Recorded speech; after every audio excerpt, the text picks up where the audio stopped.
hard to credit a single person with inventing the automobile. People often disagree about what qualifies as the first real automobile. So what was the first automobile? According to the evidence of history, the inventor of the first self-propelled vehicle deserves to be called Nicolas Joseph Cugnot, a French military engineer who in 1769 built a steam-powered tricycle for hauling artillery. Okay guys, let's see some interesting facts about first automobile. Cugnot's steam wagon weighed about 2.5 tons, had 2 wheels at the back and 1 at the front, just like a one-horse cart. Another interesting thing is, the front wheel supported a steam boiler and driving mechanism, so handling this vehicle was quite difficult.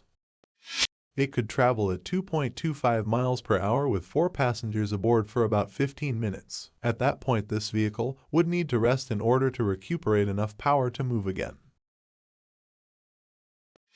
Here, due to poor load distribution, instability was observed, and boiler performance was also particularly poor. Also, every quarter hour or the vehicle's fire had to be relit, and its steam had to be re-raised, significantly reducing its overall speed and distance. Although Cugnot's car is known as a starting point of the automobile industry, its lifespan was reduced due to defects like these. However, working models of this car have been created nowadays.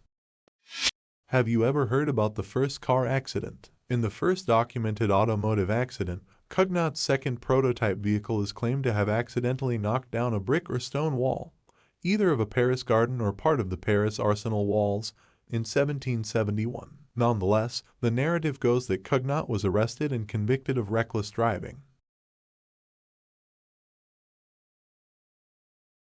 Thank you so much for watching the video. Don't forget to like, share and comment, subscribe and press the bell to stay connected with Cugnot.